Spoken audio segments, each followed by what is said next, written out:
In a world where extreme competition exists everywhere, what does it take to have success in your career and in life? Join me, Nirvana Chaudhary, as I sit down with some of the most successful individuals to discover the secrets to their success, what continues to drive them, and to hear a few exclusive stories in the process. What drives them and their success code, their mantra for making it bigger.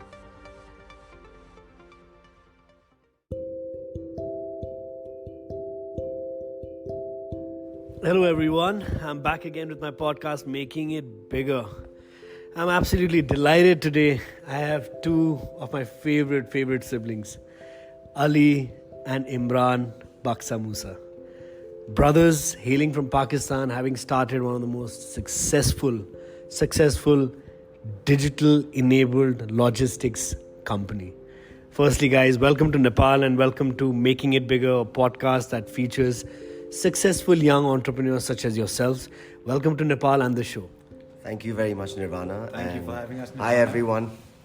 So, first to Ali, right? He's the white sheep of the family. Tell me, guys, both of you, what is your success mantra? What is it that really drives you? Trust. Trust with each other, knowing that we supplement and complement each other fully. Yeah, I think working with my brother, and on a greater factor, it's working with all the people who have the same vision that we do. Great. So one thing when I first met you guys, right? I mean, today you talk about family businesses or siblings working together, and sooner or later, you hear about massive conflict of interest or thought processes going in, and inshallah, right? The way both of you complement each other is fantastic. I mean, where do you draw the line? I mean, you guys have your individual strength. I mean, Ali, you come from a major banking background, finance background. You work, have a plethora of experience in this sector. Imran comes in from the e-commerce logistics world itself. How do you guys manage that fine balance? I think it's through years and years of fighting it out, actually. And coming to a certain balance where the seesaw doesn't tip over one or the other side. And it's taken years and years of frustration and pulling out your hair before we've come to this stage. I mean, yeah, that's absolutely true. It wasn't easy in the beginning, but I think it's working through all the problems together and going over the same problem over and over again where you learn how to work with each other. It's the same thing at home, right? You have sibling rivalry. You have this sort of notion of, oh, wow, that guy's, a bit better off than I am. Same thing happens at work. But I think over time you develop that maturity to overcome those problems, to put those differences aside. And I guess the main thing that drives us is start working on that common goal. So everything else becomes secondary. And to treat each other with respect. Yeah, I think that's the most important. I mean, even for me, right? I'll share with you guys a small example. So there were times when we had the same goal, let's say my father and me. But our approach and our way we want to get to that goal was different. So, we used to constantly argue, which was becoming very, very unhealthy. Then we both decided that, let's both of us park ourselves in a room. Either you convince me or I'll convince you. Once that happens, we are on the same page and we go back to the boardroom with rest of the colleagues. And that's really, really worked well for us. Same for you guys? Absolutely, 100%. I mean, I think that's a beautiful example that you've just given. It's not that it works in the same way, but I think the concept is the same, right?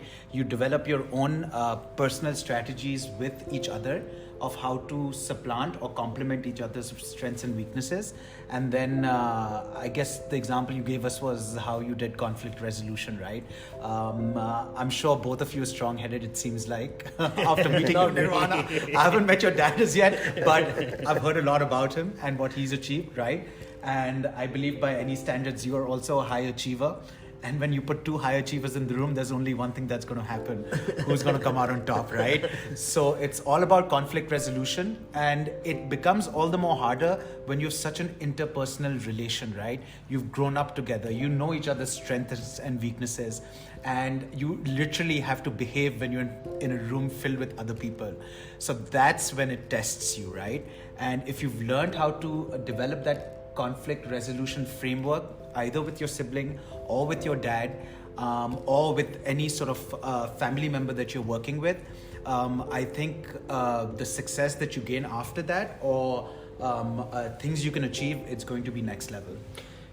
Today, I was just the previous speaker on my podcast, right, was telling me that in India, last 2 years, there's 70 unicorns born.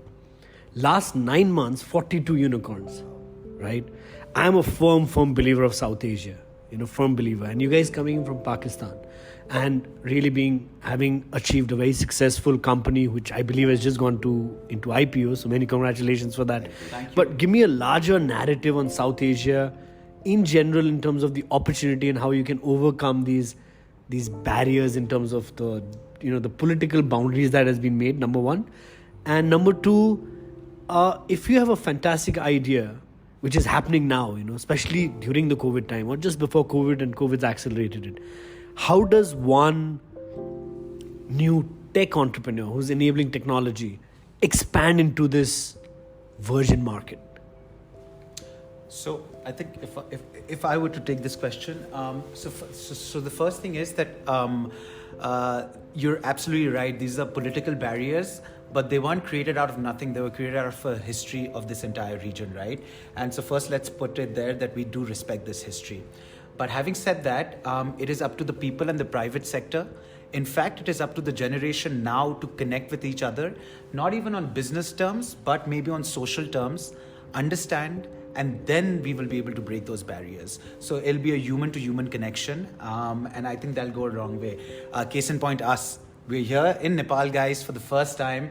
I think we have one of the best hosts with us, Mr. Nirvana Chaudhary. And through him, we have learned so much about Nepal that we did not know before. And I think all these learnings we're going to take back home and ask our people as to what the reason is that we are not at the level of trade that we should be with this beautiful nation.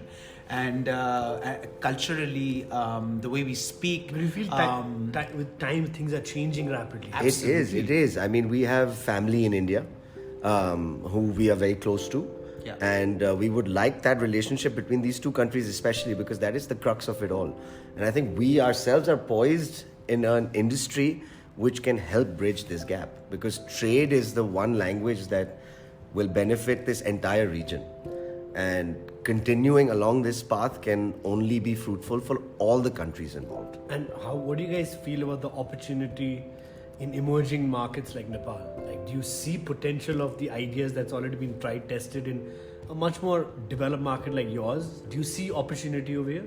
Oh yeah, so I mean with technology and with the digitalization, and I mean what you talked about, right? The number of unicorns in the span of time. So in a smaller span of time, now you see more unicorns coming up, right? That's a virtue of technology. That's a virtue of communication systems becoming a lot more advanced. So everything is happening in the shortest span of time, right? Same thing as we move forward in this entire region. The more and more digitalization takes root, and it is inevitable, the more and more opportunities are going to open up for this entire region.